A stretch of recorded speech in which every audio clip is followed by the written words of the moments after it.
नमस्कार, मैं हूं पूनम मेहता और अमर उजाला में हम बात कर रहे हैं। कांग्रेस की कार्यकारिणी की बैठक हो रही है। इस अहम बैठक में कांग्रेस ने बात की है राम मंदिर के चढ़ावा चोरी की, युवाओं पर हुए लाठीचार्ज की, मौजूदा शिक्षा और बेरोजगारी की। इस पूरे मसले पर बात करने के लिए मेरे साथ मेरे सहयोगी राहुल हैं। राहुल, कांग्रेस कार्यकारिणी की अहम बैठक चल रही है। अगर देखा जाए तो जिस तरीके से संसद के सत्र का हश्र हुआ, उसके बाद कितनी अहम है ये बैठक? देखिए, हाल ही में जो संसद का मानसून सत्र जो खत्म हुआ, उसमें विपक्ष ने बढ़ चढ़कर हिस्सा लिया और विरोध दर्ज कराया। पूरे सत्र में राहुल गांधी छात्रों के मुद्दों की मांग करते रहे और उसके अलावा गृह मंत्री अमित शाह के बयान की बात करते रहे। लेकिन चूंकि सरकार की तरफ से कोई बयान नहीं आया, गृह मंत्री सदन में भी नहीं आए, तो पूरी तरीके से कांग्रेस और पूरा विपक्ष संसद के बाहर हंगामा करता रहा और अपनी मांग को अड़ा रहा। और पूरे दिन जितनी भी सदन की दिन कार्रवाई चल रही थी, एक भी दिन सदन की कार्रवाई ठीक से सुचारू रूप से नहीं चल पाई। हालांकि सरकार ने कुछ जरूरी जो विधायी कार्य थे वो अपने खत्म कर लिए। तो ओवरऑल जो ये सत्र जो रहा, पूरा सत्र मानसून सत्र, ये कांग्रेस के नाम और विपक्ष के नाम रहा। उन्होंने वो अपनी मांगों को लेकर के अड़े रहे और सत्ता पक्ष ने कई चीजों पर उनके साथ आम सहमति बनाने की कोशिश भी करी, लेकिन वो सहमति नहीं बन सकी। इसके सत्र खत्म होने के सप्ताह भर के भीतर ये जो वर्किंग कमेटी की मीटिंग हुई, ये काफी इम्पोर्टेंट है क्योंकि इसमें जो छात्रों के पे जो हमला हुआ जंतर मंतर पे, जो पैलेट गन चली, उस पर चर्चा हो रही है। राम मंदिर का जो चंदा चोरी का मामला, उस पर हो रही। और इसके अलावा राहुल गांधी अभी दो जगह, प्रयागराज और राजस्थान में, दो जगह युवाओं से मिलकर के भी आए हैं।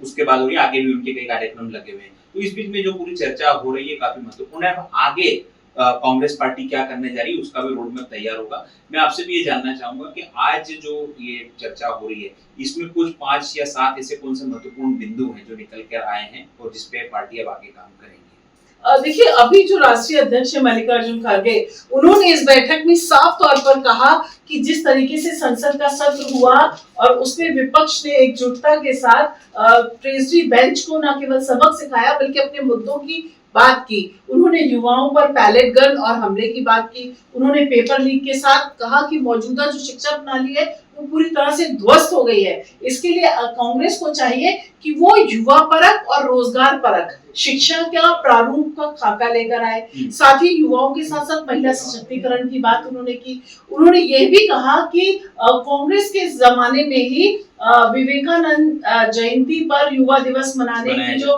परिपाटी शुरू हुई। साथ ही उन्होंने कांग्रेस को क्रेडिट दिया कि जो भी मौजूदा व्यवस्था है उसमें कांग्रेस का योगदान है, लेकिन अव्यवस्था उन्होंने पूरी तरीके से ट्रेजरी बेंच के नाम कर दी। और आज की जो बैठक है उसमें कहा जा रहा है राहुल कि कुछ प्रस्ताव लेकर कांग्रेस आ रही है, जिसमें युवा, महिला, शिक्षा, रोजगार अहम बिंदु है, जिसको पार्टी चाहती है चर्चा हो। और सबसे इम्पोर्टेंट, राम मंदिर चढ़ावा चोरी का जो मुद्दा है उस पर भी पार्टी ने इस बैठक में विस्तार से चर्चा की। जी राहुल। देखिए, पूनम, आप लंबे समय से कांग्रेस कवर कर रही है। हाल अभी जब ये वर्किंग कमेटी की मीटिंग हुई, इसके अलावा 5 राज्यों में, आगामी 5 राज्यों में जो है विधानसभा के चुनाव होना है, जिसमें पंजाब काफी महत्वपूर्ण है कांग्रेस के लिए और यूपी भी महत्वपूर्ण है। जिस हिसाब से पंजाब में जो घटनाक्रम चल रहा है उसे आप कैसी देखती है? और उत्तर प्रदेश में जो अभी समाजवादी पार्टी के साथ कांग्रेस का एक अच्छा तालमेल बैठा है और जिसकी वानगी हमने मानसून सत्र में भी देखने को मिली है। और जो राहुल गांधी जब पीएम आवास के बाद धरने पे बैठे थे तो अखिलेश उन्हें समर्थन करने भी पहुंचे थे। तो आप कैसे देखती है कि क्या कांग्रेस की तैयारी जो 5 राज्यों के चुनाव होना है उसके लिए कितनी अहम है?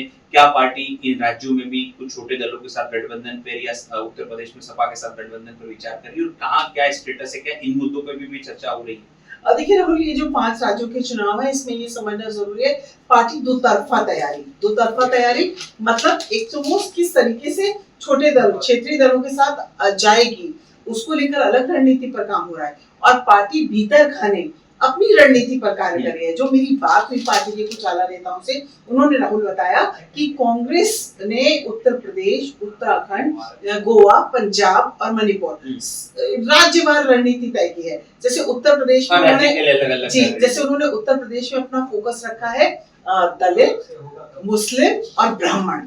तो ये जो उसका समीकरण है, इसको बिठाने के लिए उन्होंने राजेंद्र गौतम को तो प्रभारी बना दिया है।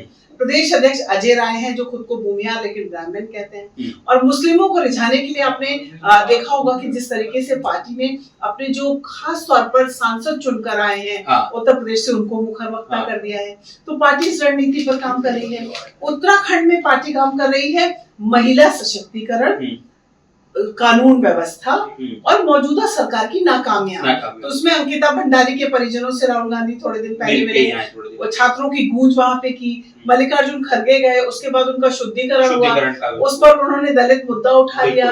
तो ये तो उनकी उत्तराखंड की रणनीति है। और पंजाब, जी, और इसके मैं पंजाब की बात करूं तो आप देख रहे हैं कि पंजाब बहुत महत्वपूर्ण है और कांग्रेस ने यही वजह है कि जो उसने अपना संगठनात्मक और प्रदेश में फेरबदल और नेतृत्व को बनाए रखा, उसकी वजह यह है कि वो जानते हैं कि वहां पर करीब 32% देश में सबसे ज्यादा दलित वोट अगर कहीं है तो वो पंजाब में है। तो उस वोट बैंक को सेटिस्फाइड करने के लिए चरणजीत सिंह चन्नी है जिनके जिम्मे चुनाव की जिम्मेदारी है। वहीं कहीं आंकड़े आ रहे हैं कि 19 से 20% जो है वो जट सिख हैं, कहीं कहा जा रहा है कि 29 से 30% है। तो जट सिखों की भी बड़ी संख्या है। तो जट सिख सेटिस्फाइड रहे, वो दाएं बाएं ना जाए, इसके लिए राजा वरिंग अमरिंदर सिंह को उन्होंने साथ लिया है। तो कुल मिलाकर ये जो 5 राज्यों के चुनाव है ना, इसमें पार्टी गठबंधन पे तो काम बाद में करेगी, लेकिन अभी वो संगठन पे काम कर रहे हैं राहुल। और आज इस कार्यकारिणी की बैठक में अपने उस प्रारूप पर भी पार्टी भीतर खाने चर्चा करेगी। ये बात और है कि इस मुद्दे पर खुलकर सामने कोई भी बात ना आए, लेकिन जो मेरे सूत्र बता रहे हैं वो ये कह रहे हैं कि कांग्रेस पार्टी तेजी से अपनी वापसी के लिए जोड़ तोड़ में जुटी हुई है और वो कोई खाना खा ले। एक अंतिम प्रश्न आपसे पूछना चाह रहा हूँ कि ये जो कांग्रेस वर्किंग कमेटी की जो मीटिंग हो रही है, इसमें इन 5 राज्यों के चुनाव के जो प्रभारी हैं या प्रदेश अध्यक्ष है, वो भी कुछ अपनी तरफ से प्लानिंग देंगे आगामी चुनाव को लेकर के, या कुछ नेताओं के बीच मनमुटाव चल रहा है उसके कारण क्या परेशानी है, क्या उसे लेकर भी वो वहां प्रस्तुत करेंगे या बताएंगे हाईकमान को कि क्या चल रहा है। और दूसरा कि जिस हिसाब से राहुल गांधी युवाओं को लेकर के मुखर रहे, खड़गे जी भी लगातार रैली कर रहे हैं, तो क्या आगे भी कुछ और ऐसे प्लान बनेंगे या राहुल गांधी कुछ यात्राओं पर निकलेंगे जिससे वो लगातार जो युवाओं से संपर्क में रहे, ऐसा भी कुछ प्लानिंग है? पार्टी इस पे विचार कर रही है?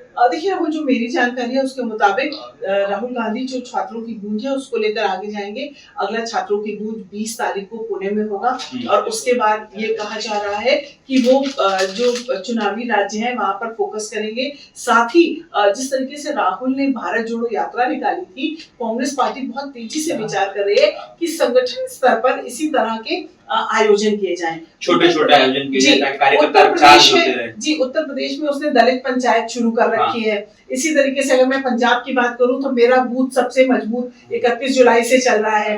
उत्तराखंड में भी संगठन के स्तर पर जोड़ने का काम किया जा रहा है और ब्लॉक स्तर पर जो कांग्रेस पार्टी है वो अपने छोटे छोटे आयोजन कर रही है। तो कुल मिलाकर इस कार्यकारिणी की बैठक में पार्टी चर्चा तो अवश्य करेगी, लेकिन जो भीतरघात है, जो समस्याएं हैं, उनके समाधानों पर बात नहीं होगी। उसके लिए अलग से बैठक होगी। लेकिन जो आज की बैठक है उसमें तय मानिए कि राम मंदिर चढ़ावा चोरी से लेकर छात्राओं पर पैलेट गन, एजुकेशन से लेकर बेरोजगारी का मुद्दा ही छाया रहेगा।